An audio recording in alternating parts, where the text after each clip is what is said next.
Hey guys, Youngblood with you for the 80th episode of the Inbox. Starting off with a question from Michael Scanlon saying, hey Youngblood, I have an M50 and I absolutely love how nimble it is, so much so that it's practically untouchable. My problem is that it doesn't have a little more punch to make it a worthwhile threat. Any suggestions for a build or a comparable ship agility-wise? Yeah, and what you're experiencing there is part of the overall balance of the ship. You know, it's small, it's fast, it's very agile, it's hard to hit, and on the flip side of that, if it had too much firepower, it would just be an overpowered little ship. So with that in mind, there's a couple things you can do to try and really maximize it.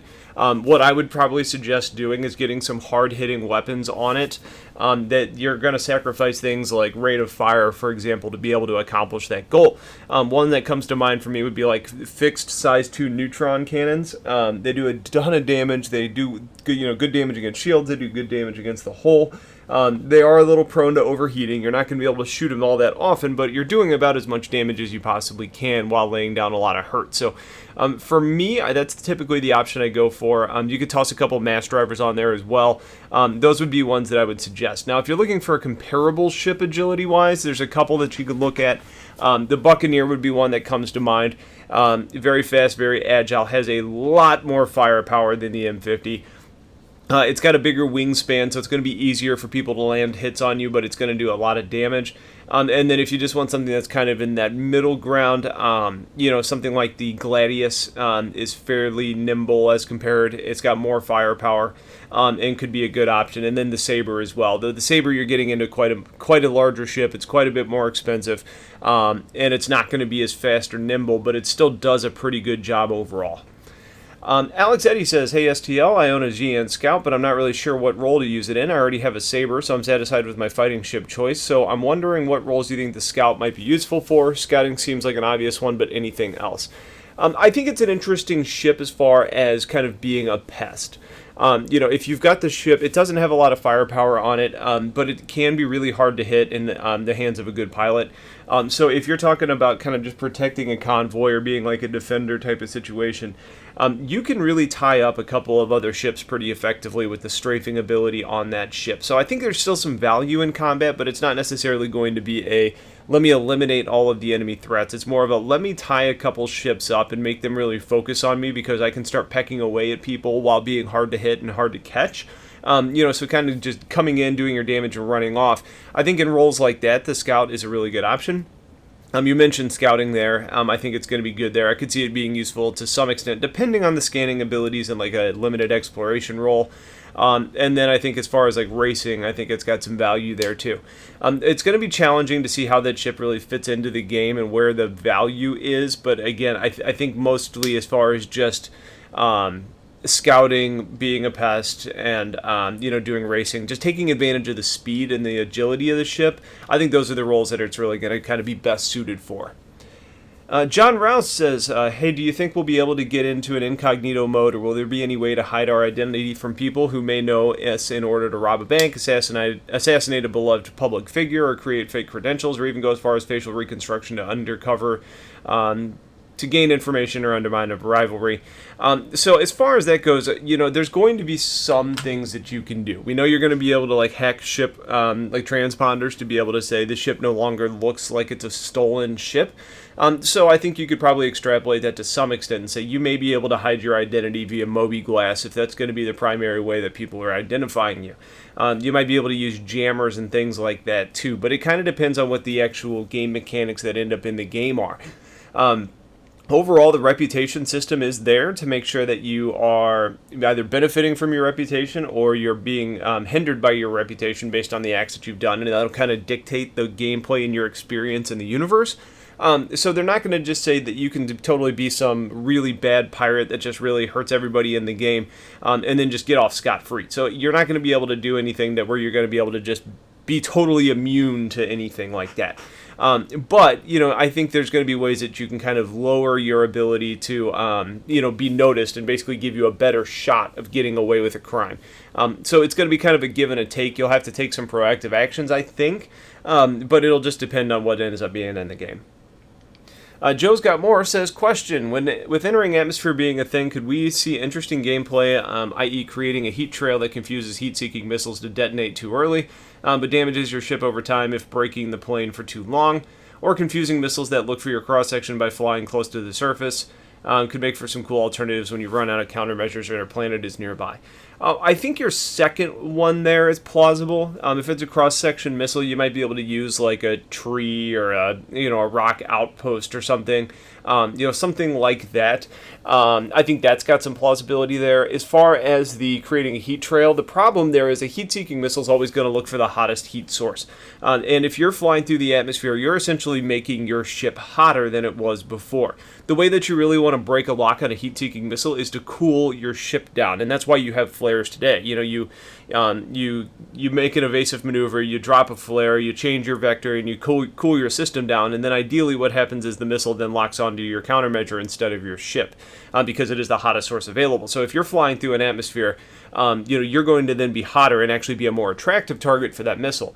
Now, I don't know if missiles are going to have the durability to survive entering an atmosphere. They don't have shields on them, so that may be an option to kind of run into a planet's atmo to kind of try and prevent the missile from even making it to you. But as far as breaking the lock, I don't see that happening.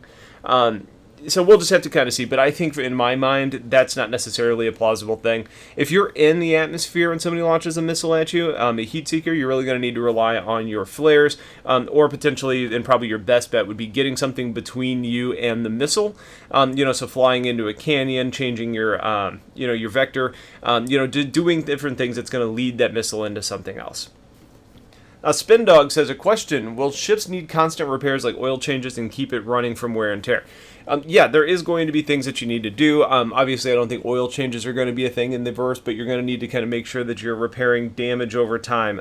We've already seen them talk and kind of showcase on the Constellation models how wear is going to present itself over time. Like entering atmosphere over extended periods of time is probably going to start to wear down on your ship, or like staying landed on a desert planet with it's going to have like sand floating around in the air. It's probably going to wear down the finish of your ship. Eventually, you're probably going to need to clean out certain components. So there's going to be things that you need to do to maintain your ship. Otherwise, you're going to increase and see failures happening more often. So we don't know specifics on what's going to need to be done, but there are going to be things that you need. Elite did this in an interesting way where when you docked, it actually kind of gave you a breakdown on all of your components and showed like a percentage of degradation, and then you could opt to repair it or just say, I'm not going to bother with it at this time. You may see something a little bit similar in Star Citizen, and you'll probably have two different ways that you can take care of that. One would be going to a place like Kovalex and having them actually do it, or you may be able to do some maintenance in your own hangar to try and lower cost, and it would just be kind of interesting gameplay. Aaron Seeker says, hello, Youngblood. Will the Vanduul Stinger go on sale? I haven't heard anything yes or no on this, but my money says no. Stinger is very large now. It falls into like the Vanduul Capital Class category. We don't see a lot of Vanduul ships going on sale. What you normally see going on sale is going to be like the Asperia recreations.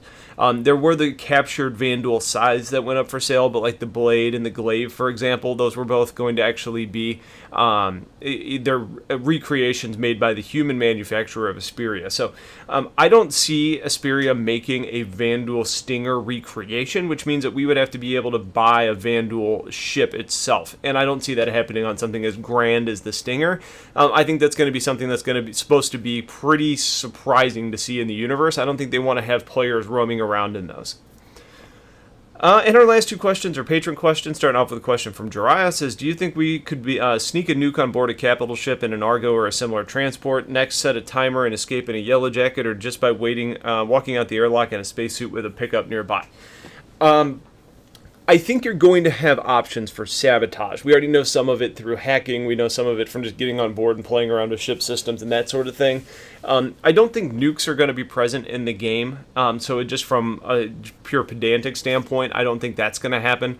Could you set up a bomb of some sort in cargo? Yeah, probably. I wouldn't be surprised at all if that's going to end up being a case. But you got to remember, capital ships are also going to have scanners. And if you're an unknown ship trying to dock with them, they're probably going to be doing their due diligence to say, hey, what is on your ship before we let you on our big, expensive capital ship? So I think it would be hard. Now, that's not to say you couldn't smuggle something dangerous on there.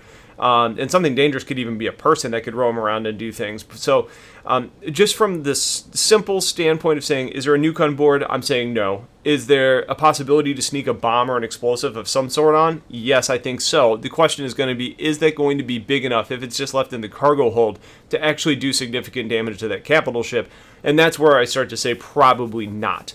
I think in this type of gameplay, what we're probably going to see is if there are some sort of explosives, it's going to be more like a C4 satchel that you can carry on your person. So you would land, then get to the component that you needed to do damage on, like a power plant or a gravity generator or something like that. Plant it, run away, escape, blows up. Something like that is more what I'm envisioning, but we'll have to see what direction they want to go. And Sketchy's question is our last one. How much storage will be on a person, do you think? Some armor might have extra pockets. If memory serves, Chris talked about this in a 10 for the Chairman a while back, obviously since we're not really seeing those too often anymore. But what it was really about was like there's going to be things like backpacks, or every spacesuit has certain like attachment points.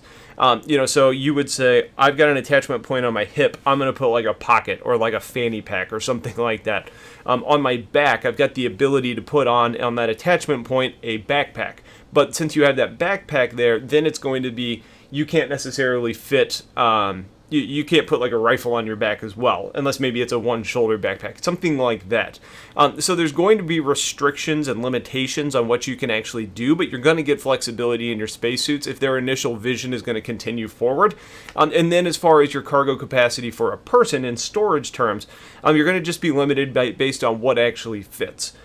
Can you fit, this small box inside your backpack, for example? Yes, but that same small box would probably be too big for like a hip-mounted satchel. So I think it's going to be basically a rule of what can you actually attach to your suit, and then based on what you've got attached, what can actually fit in there. And what that number ends up being, I don't know. Like, you're probably not going to be carrying around a full SCU of cargo on yourself.